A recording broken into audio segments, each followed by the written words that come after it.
Hi, my name's Dave Baker, and I love TV. Currently, I anchor a morning show.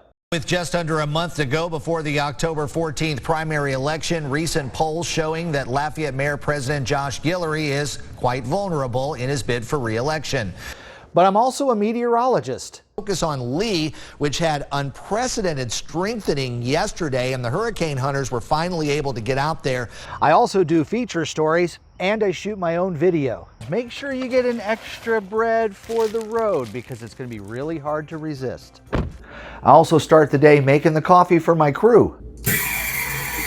And I love being in my community.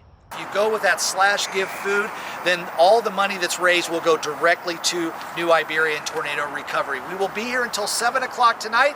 I really hope you like what you see. My contact information will be at the end of the video.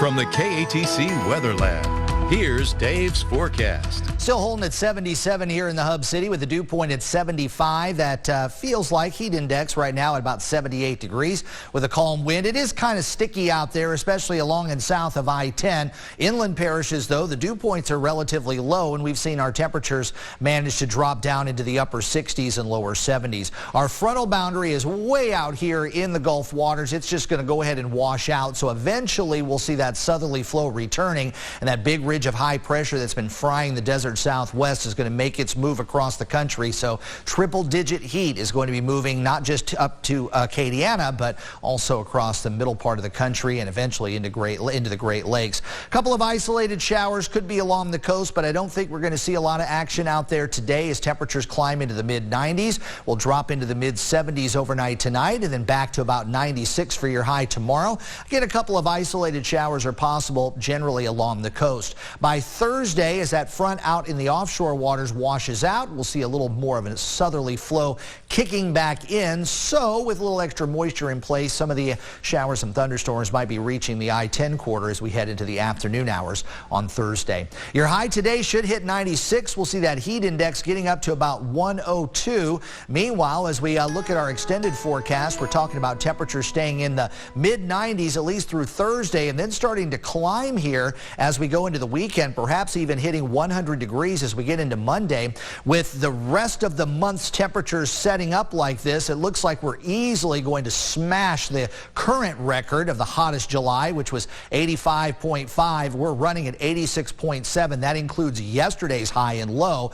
And with these temperatures still going upward over the next several days, I think this record is going to go up maybe up to 86.9, perhaps 87. 87.1, by the way, is the all-time record warmest month, and that was August of 2011. So some hot temperatures in the near future, and it looks like August is going to start out very hot as well with temperatures in the upper 90s. Right now it's 77 degrees and your time 5:35. The Sugarcane Festival is happening in New Iberia, but there's a ton of stuff to discover in Iberia Parish while you're there. It's time for a Dave trip.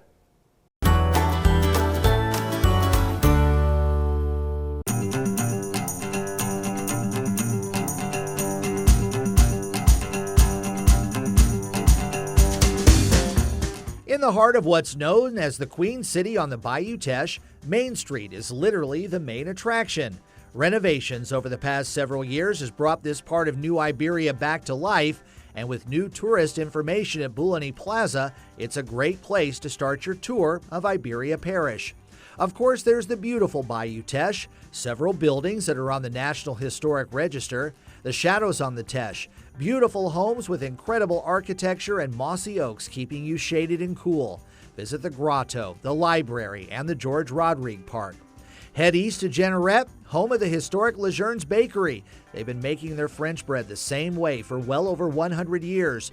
You'll be drawn in by the smell. Grab a few loaves and some ginger cakes. Of course, make sure whenever you come out to Lejeun's, make sure you get an extra bread for the road because it's going to be really hard to resist.